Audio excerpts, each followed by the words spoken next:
We talked a while back about C++ implementation of a rock, paper, scissors simulation. It was an exciting project, and for me it marked a real milestone. That video went on to reach nearly 1,000 views. Today feels like the perfect moment to revisit that idea and take it even further. Why? Because this video marks a double celebration. First, it's my 50th upload, and second, and more importantly, the channel has officially hit 1,000 subscribers. Now I know that's not a huge number by internet standards, but to me it means a lot. When I started, 1,000 felt like a distant milestone. I wasn't even sure I'd ever get there. Seeing it happen, honestly, it's really special. Thank you so much for being part of this. I've genuinely enjoyed creating these videos and I'm excited to keep going. So, to celebrate, let's build a rock, paper, scissors simulation in Python. We'll compare it to the original C++ version, break down the key differences, and as always, you'll find links to the sources in the description. Importantly, I'm going to focus on implementation details and differences. If you are interested in the principles of the solution, how to approach the development, how to plan a similar project, and how to proceed step by step, where to even start, please check out the original video. How do we set these projects up? In Python, it's as easy as importing Pygame. A quick import Pygame and Pygame init, and you're ready to roll. I've talked about the basic setup in several videos. Python's import system is dynamic, putting in dependencies at runtime, which makes it super flexible for rapid development. C++ take a different route. You start with a preprocessor directive in this case, you add some include, and you should create a new class which inherits from its base class. It's a bit more hands-on and everything's resolved when you compile. That extra step catches errors early and sets the stage for performance. We need something like this, some engine or library, because drawing graphics requires extra setup. Pygame handles that for us, and in C++, I chose to use my version of the OLC Pixel Game engine. It's just a header, you put it into a project and you are done, and also like the header and two shaders. So don't get spooked. Just take it as it is for now. I'll make a video about it in the future so we can move on from ASCII to visuals. If you watched my previous videos about ASCII rendering, you know what I mean. Now, you might be wondering, what's the big deal with setup? Well, Python's approach is perfect for quick prototyping or when you are just experimenting. C++ demands more upfront work, but that structure pays off in larger projects or when speed is critical. Now let's meet our agents. In Python, we define an agent class. Thanks to dynamic typing, we don't fuss over declaring types. Just add some attributes like position and velocity and call it a day.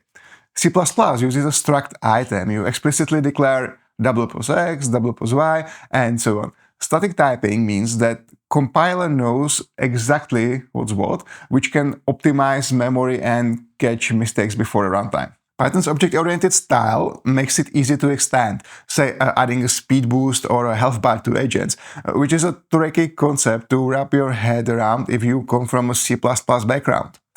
C++ struct is linear, built for efficiency, but less adaptable without changing the code. It's a trade-off between flexibility and raw performance. Think of it this way. Python's like a Swiss Army knife, versatile and ready for anything. C++ is more like a precision tool, specialized and powerful when used right. Both implementations use enumerations to define rock, paper, and scissors. Python's enum class is elegant, readable and flexible with runtime checks to keep things safe. C++ uses enum class sign, which is scoped and strongly typed. It prevents accidental mix-ups, like using a random integer instead of a valid sign, right at compile time. Time to spawn our agents. Python uses a dynamic list. Think of it as a grow-as-you-go container. Memory is handled automatically with garbage collection.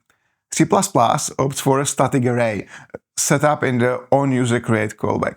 You define the size upfront, say 600 agents, and it's all stored in continuous memory for blazing fast access. This code creates a group of agents that represent rock, paper, and scissors in a simulation. Each type, rock, paper, scissors, starts near its own specific location in 2D space. For each type, the code spawns a set number of agents. The exact number is defined by a variable elsewhere. Assign each agent a slightly random position near the center point for its type. and assigns each agent a small random movement direction, velocity. Once all the agents are created with their positions and movement directions, the code returns the full list of agents so they can be used elsewhere in the program, for example in a simulation or game loop.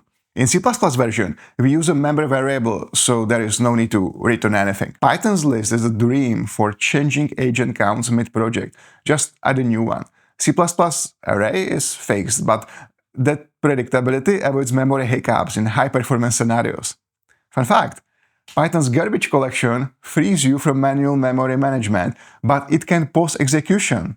C++ gives you control. If you need dynamic sizing, you'd use std vector, for instance, but here, the static array keeps it simple and fast. Now, let's dive into the game loop, the heartbeat of any simulation.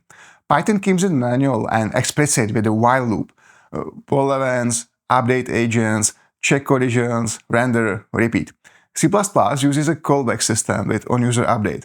The tpixel game engine handles the loop behind the scenes, calling your update logic each frame. It's less visible but super efficient. Python's approach is beginner-friendly, you see every step.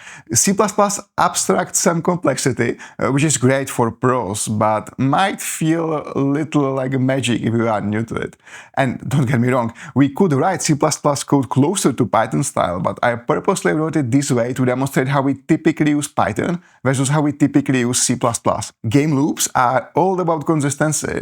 They run at a set frame rate, say 60 FPS, using delta to keep motion smooth. Whether it's Python's manual control or C++ engine-driven flow, the goal is the same: keep those agents moving.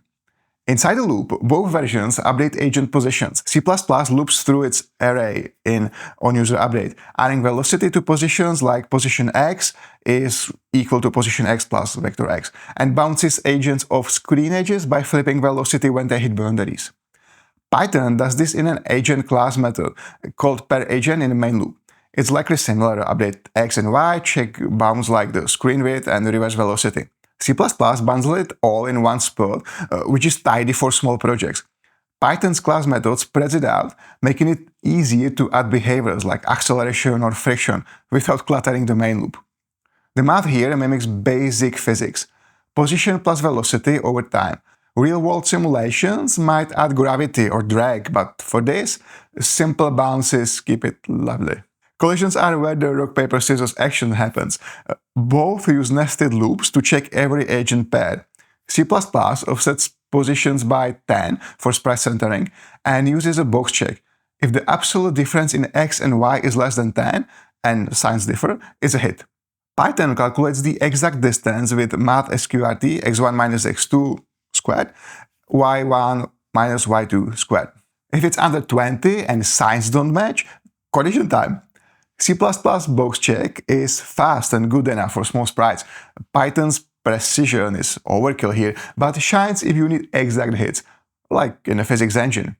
Other methods exist, like spatial partitioning to skip unnecessary checks using quadtrees. For a few hundred agents, this brute force approach works fine. When agents collide, the rules kick in. C++ uses a switch statement right in the collision block. Rock beats scissors, scissors become rock. Paper beats rock, rock turns to paper. Python splits this into a resolve collision function with if-elif statements. Same logic, just more modular. Rock beats scissors, and so on. Both get job done, and you can think about how to expand them to include scissors cuts paper, paper covers rock. Rock crushes lizard, lizard poisons Spock. Spock smashes scissors, scissors decapitates lizard, lizard eats paper, paper disproves Spock, Spock vaporizes rock, and as it always has, rock crushes scissors. Rendering brings it all to life. C++ clears the screen to black, sets an alpha mode, and loops through agent. A switch picks the sprite, rock, paper, or scissors, and draws it with draw sprite. Python fills the screen black, loops in render agents, and uses if-elif statements to bleed the correct sprite. Then pygame display flip updates the screen. C++ leverages the engine's efficiency. It's hardware accelerated. Pygame's software rendering is simpler. There is no hidden initialization or GPU setup, but it might lag with lots of agents. Lots of agents. We are fine here.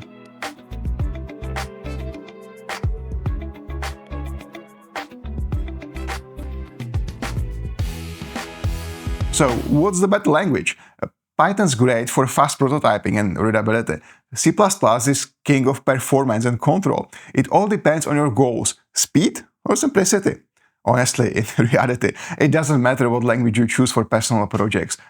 I usually prefer Python to prototype things, quickly check if an idea works, or for data visualization. After that, I'll write the real application in C++, but it's not a law. Really, don't overthink your language selection. Choose whatever you like or would like to learn.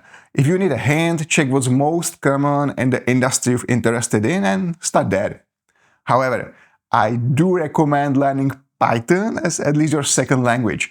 It might make your life a lot easier. That would be all for today. Thanks for watching. If you like what you saw and want to see more in the future, hit the subscribe button. See you next time.